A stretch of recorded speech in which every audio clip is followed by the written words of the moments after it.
Praise the Lord. ஆண்டவராய் இயேசு கிறிஸ்துவின் நாமத்தில் இந்த காலை நேரத்தில் சந்திக்கிறதுல நான் மிகுந்த மகிழ்ச்சி அடைகிறேன். நம்பிக்கையின் வார்த்தையின் மூலியமாக உங்களுக்கு ஒவ்வொரு நாளும் வசனம் உங்களுக்கு மிகவும் பிரயோஜனமாக இருக்கும் என்று நான் கர்த்தருக்குள் விசுவாசிக்கிறேன், நம்புகிறேன்.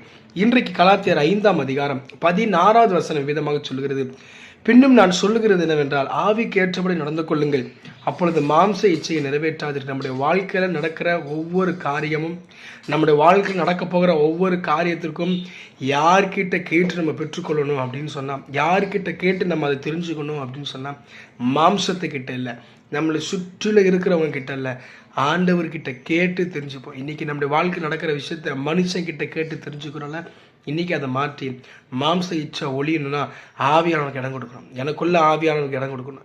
எனக்குள்ள ஆவியானவருக்கு நான் இடம் கொடுத்தேன்னா என் குடும்பத்தில் ஆவியானவர் வருவான். என் குடும்பத்துக்குள்ளே வந்தான்னு சொன்னால் என் வீட்டுக்குள்ளே அவருடைய மகிமை காணப்படும்.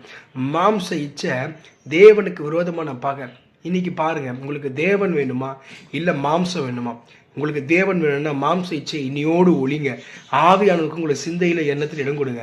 நிச்சயமாகவே மாம்ச இச்சை ஒழியும். மாம்ச இச்சை ஒழியணும். எல்லாருக்கிட்டையும் அன்பா பழகுங்க, எல்லாருக்கிட்டையும் அன்பா பேசுங்க. இந்த அன்பு நமக்குள்ள இருக்கும் பொழுது மாம்ச சிந்தை, மாம்ச இச்சை, மாம்ச எண்ணங்கள் நம்ம விட்டு விலக போவோம். எது வேணும்னாலும் ஆண்டு சமூகத்தில் காத்திருந்து கேட்டு பெற்றுக்கொள்வோம். அப்பொழுது மாம்ச சிந்தை நம்ம விட்டு ஒளிந்து ஆவிக்கு ஏற்றபடி நடந்து கொள்வோம். God bless you. கர்த்தர் உங்களை ஆசீர்வதிப்பாராக.